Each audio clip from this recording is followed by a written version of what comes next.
Very good morning, welcome back to my vlog. ತುಂಬ long time ಆದಮೇಲೆ videos ಮಾಡ್ತಿದ್ದೀನಿ. ಇವತ್ತು ಸಂಡೇ ಆಗಿರುತ್ತೆ, ಒಂದು ಸ್ವಲ್ಪ ಫ್ರೀ ಇದ್ದೆ, ಸೊ ವಿಡಿಯೋ ಸ್ಟಾರ್ಟ್ ಮಾಡೋಣ ಮತ್ತೆ ಅಂತ ಅಂದ್ಕೊಂಡೆ. ಮನೆ ಮುಂದೆ ನಾರ್ಮಲಾಗಿ ಕ್ಲೀನ್ ಮಾಡಬೇಕಿತ್ತು. ಇದು ಹೊಸ ಗಿಡ ಆಗಿರುತ್ತೆ, ಇದನ್ನು ವಿಡಿಯೋ ಮಾಡಿರಲಿಲ್ಲ, ಸೊ ಹಾಗಾಗಿ ಕ್ಯಾಪ್ಚರ್ ಮಾಡ್ಕೊಳ್ತಿದ್ದೆ. And love you all. And ನೆನ್ನೆ ಬೋರ್ ಆಗ್ತಿತ್ತು ಅಂತ ಮೆಹಂದಿ ಹಾಕ್ಕೊಂಡಿದ್ದೆ. ಆ್ಯಂಡ್ ಹೇಗೆ ಕಾಣಿಸ್ತಿದೆ ಅಂತ ಹೇಳಿ ಆಯಿತಾ. ಇದಾದಮೇಲೆ normal routine my baby coffee ಅಥವಾ ಟೀಗೆ ಬರ್ತೀನಿ. ಸೊ ಕಾಫಿ ಅಂತ ಇರೋ ಗ್ಲಾಸಲ್ಲಿ ನಾನು ಟೀ ಮಾಡ್ಕೊಂಡು ಕುಡಿತಿದ್ದೆ. ಆ್ಯಂಡ್ ಇವತ್ತು ಸಿಂಪಲಾಗಿ ಒಂದು ರಂಗೋಲಿ ಬಿಡ್ತಿದ್ದೆ. ಅದು ಹೇಗೆ ಕಾಣಿಸುತ್ತೆ ಅಂತ ನೋಡಿ ಆ್ಯಂಡ್ ಕಮೆಂಟ್ ಕೂಡ ಮಾಡಿ. ಆಫ್ಟರ್ ಲಾಂಗ್ ಟೈಮ್ ವಿಡಿಯೋ ಮಾಡ್ತಿದ್ದರಿಂದ ಕ್ಯಾಮ್ರಾ ಎಲ್ಲ ಕರೆಕ್ಟಾಗಿ ಫೋಕಸ್ ಆಗ್ತಿದೆಯಾ ಅಂತ ಚೆಕ್ ಮಾಡ್ಕೊಳ್ಬೇಕಾಗಿತ್ತು. ಕಾರಣ ಏನು ಅಂತ ಹೇಳಿದ್ರೆ, ಎವ್ರಿ ಟೈಮ್ ನಾನು ಅನ್ಕೊತೀನಿ ಪರ್ಫೆಕ್ಟಾಗಿ ಮಾಡಬೇಕು ಅಂತ. ಬಟ್ ಆ ಥರ ಮಾಡಬೇಕು ಅಂತ ಅಂದ್ಕೊಂಡಾಗಲೆಲ್ಲ ಏನಾಗುತ್ತೆ, ಜಾಸ್ತಿ ಎಡ್ವಟ್ಟೆ ಆಗುತ್ತೆ. ಆ್ಯಂಡ್ ಆ್ಯಕ್ಚುಲಿ ಹೇಳ್ತೀನಿ, ಯೂಟ್ಯೂಬರ್ಸ್ ಎಷ್ಟು ಕಷ್ಟಪಟ್ಟು ವೀಡಿಯೋಸ್ ಮಾಡ್ತಾರೆ. ನೀವು ಲೈಕ್ ಕಮೆಂಟ್ ಶೇರ್ಗೋಸ್ಕರ ಅನ್ನೋದಕ್ಕಿಂತ ಹೆಚ್ಚಾಗಿ ಅವ್ರ ಪ್ಯಾಷನ್ನ ಅವ್ರು ರಿವೀಲ್ ಮಾಡ್ಲಿಕ್ಕೆ ಮಾಡ್ತಾರೆ. ಸೊ ಪ್ಲೀಸ್ ಒಳ್ಳೆದಕ್ಕೆ ನಾವು ಸಪೋರ್ಟ್ ಮಾಡಬೇಕಲ್ವಾ.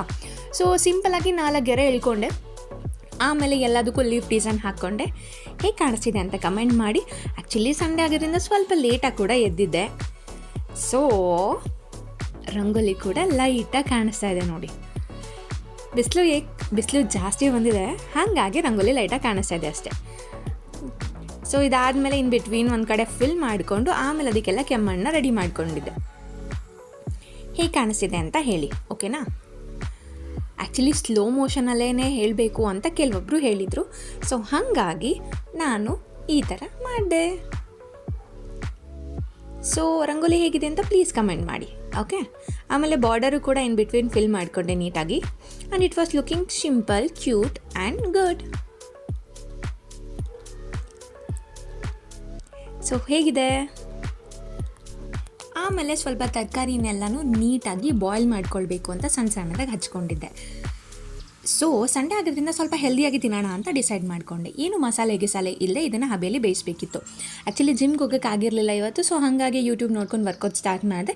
ಆ್ಯಂಡ್ ಇದು ಲೈಕ್ 25 ಮಿನಿಟ್ಸ್ ವರ್ಕೌಟ್ ಮಾಡ್ತೀನಿ ಮನೇಲಾದರೆ. ಬಟ್ ಜಿಮ್ಗೆ ಹೋದರೆ ನಾನು ಮಿನಿಮಮ್ 1.5 ಅವರ್ ವರ್ಕೌಟ್ ಮಾಡ್ತೀನಿ. ಸೊ ವರ್ಕೌಟ್ ಮಾಡಿದಾಗ ಬಾಡಿ ಸ್ಟ್ರೈನ್ ಏನಾಗಿರುತ್ತೆ ಗೊತ್ತಾ. ಸೊ ಅದಕ್ಕೆ ಸಂಡೇ ಫುಲ್ ನಿದ್ದೆ ಮಾಡಿಬಿಡ್ತೀನಿ ಅಂತ ಹೇಳಿ ನಾನು ಮನೇಲೇ ವರ್ಕೌಟ್ ಮಾಡಿದೆ. ಆ್ಯಕ್ಚುಲಿ ಜಿಮ್ಗೆ ಹೋಗ್ಬೇಕಾದ್ರೆ ಅಂದರೆ ಜಿಮ್ಗೆ 2 ಅವರ್ಸ್ ಸ್ಪೆಂಡ್ ಮಾಡ್ತೀನಿ, ಇಲ್ಲಿ 20 ಮಿನಿಟ್ಸ್ ಅಲ್ವಾ. ಸೊ ಹಾಗಾಗಿ ಈ ಗ್ಯಾಪಲ್ಲಿ ಸ್ವಲ್ಪ ತರಕಾರಿನೇ ಬೇಯಕ್ಕಿಟ್ಟೆ. ಆ್ಯಂಡ್ ನಂದು ವರ್ಕೌಟ್ ಮುಗ್ದಿತ್ತು. ಸೊ ಇವಾಗ ಒಂದು ಜಾರ್ಗೆ ಕೊಬ್ಬರಿನ ಸ್ವಲ್ಪ ನೀರು ಹಾಕಿ ರುಬ್ಕೊಳ್ತೀನಿ. ಸ್ವೀಟ್ ಪೊಟ್ಯಾಟೊ ಒಂದು ತೊಗೊಂಡಿರಲ್ಲ, ಈ ಕ್ಯಾರೆಟು, ಬೀನ್ಸು ಮತ್ತು ಕ್ಯಾಬೇಜ್ ಮಾತ್ರ ತೊಗೊಂಡಿದ್ದೀನಿ. ಅದಕ್ಕೆ ಕೊಬ್ಬರಿ ಮತ್ತು ನೀರು ಹಾಕಿ ರುಬ್ಬಿರೋದನ್ನು ಹಾಕಿ. And it's a good carb guys, please try ಮಾಡಿ. ಆ್ಯಂಡ್ ಲೈಟಾಗಿ ಸ್ವಲ್ಪ ಸಾಲ್ಟ್ ಆ್ಯಂಡ್ ಪೆಪ್ಪರ್ ಪೌಡರ್ ಹಾಕ್ತೀನಿ. ನೋ ಮಸಾಲೆ, ನಥಿಂಗ್. ಜಿಮ್ ಆದಮೇಲೆ ಸ್ವಲ್ಪ ಹಂಗ್ರಿ ಅಂತ ಅನಿಸ್ತಾ ಇರುತ್ತೆ, ಸೊ ಅದಕ್ಕೋಸ್ಕರ ಅಷ್ಟೇ. ಸೊ ಇದಾದಮೇಲೆ ಒಂದು ಸ್ವಲ್ಪ ಜೀರಿಗೆ ಟೀ ಮಾಡೋಣ ಅಂದ್ಕೊಂಡೆ. ಏನೂ ಜಾಸ್ತಿ ಇಲ್ಲ, ಸ್ವಲ್ಪ ನೀರು, ಜೀರಿಗೆ ಮತ್ತು ಸ್ವಲ್ಪ ಶುಂಠಿನ ಕುಟ್ಬಿಟ್ಟು ಹಾಕ್ಕೊಳ್ತೀನಿ. ಅಟ್ ಲಾಸ್ಟ್ ಸ್ವಲ್ಪ ಲೆಮನ್ ಜ್ಯೂಸ್ ರಿಕ್ವೈರ್ಡ್ ಹಾಕ್ಕೊಳ್ಳಿ. ನೀಟಾಗಿ ಇದನ್ನು ಒಂದು 3 to 4 ಮಿನಿಟ್ಸ್ ಸಿಮ್ಮಲ್ಲಿ ಉರಿಸ್ಕೊಳ್ಳಿ. ಸೊ ನೀಟಾಗಿ ಅದು ಕುದಿಬೇಕು. ಅದು ಕುದ್ದಾಗ ನಿಮಗೆ ಗೊತ್ತಾಗುತ್ತೆ. ಆ್ಯಂಡ್ ಈ ಟೇಸ್ಟ್ ಎಲ್ಲ ಚೆನ್ನಾಗಿದೆ ಅಂತೆಲ್ಲ ಎಕ್ಸ್ಪೆಕ್ಟ್ ಮಾಡ್ಕೊಬೇಡಿ, ಬಟ್ ಇದೆಲ್ಲ ಹೆಲ್ತಿಗೆ ಮಾತ್ರ ಒಳ್ಳೆಯದು. ಸೊ ಈ ಗ್ಯಾಪಲ್ಲಿ ನಾನು ಬೇಯಿಸಿಟ್ಟಿರುವಂತಹ ತರಕಾರಿ ಎಲ್ಲ ರೆಡಿ ಆಗಿರುತ್ತೆ. And it was tasting good. ಅಂತ ಹೇಳೋದಕ್ಕಿಲ್ಲ, ಬಟ್ ಹೆಲ್ದಿ ಆಗಿದೆ. ಆ್ಯಂಡ್ ಟೇಸ್ಟ್ ಓಕೆ ಮ್ಯಾನೇಜಬಲ್ ಆಗಿರುತ್ತೆ. ಬಟ್ ಆ್ಯಕ್ಚುಲಿ ಎವ್ರಿ ಡೇ ತಿನ್ನಿ, ಯು ವಿಲ್ ಬಿ ಲೈಕ್ ತುಂಬ ಹೆಲ್ದಿ ಆ್ಯಂಡ್ ಆ್ಯಕ್ಟಿವ್ ಆಗಿರ್ತೀರ. ಆ್ಯಂಡ್ ನೋಡಿ, ಈಗ ಸುತ್ತ ಎಲ್ಲನೂ ಜೀರಿಗೆಲ್ಲ ನೀಟಾಗಿ ಬೆಂದಿದೆ. ಸೊ ಇವಾಗ ಅದನ್ನು ನೀಟಾಗಿ ಸೋದ್ಕೊಳ್ತೀನಿ. ಇದು ಜೀರಿಗೆ ಟೀ ಸೂಪರಾಗಿ ರೆಡಿ ಆಗಿರುತ್ತೆ. ಆ್ಯಂಡ್ ಅದನ್ನು ನೀಟಾಗಿ ತೆಗಿಬೇಕು.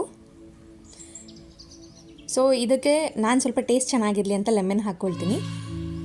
ನೀವು ಬೆಲ್ಲ ಹಾಕ್ಕೊಳ್ಳಿ, ಬಟ್ ಬೆಲ್ಲ ಇಸ್ ಆಪ್ಷನಲ್. ನನಗೆ ಬೆಲ್ಲ ಬೇಡ ಆಗಿತ್ತು. ಸೊ ಹಾಗಾಗಿ ಅದನ್ನು ಮುಗಿಸಿ ಕ್ಯಾಪ್ ಮುಚ್ಚಿಟ್ಟೆ. ಬಿಕಾಸ್ ನೆಕ್ಸ್ಟ್ ಬಂದು ನಾನು ಬುಕ್ ಓದಬೇಕಂತ ಪ್ಲ್ಯಾನ್ ಮಾಡ್ಕೊಂಡಿದ್ದೆ, ಹಾಗಾಗಿ.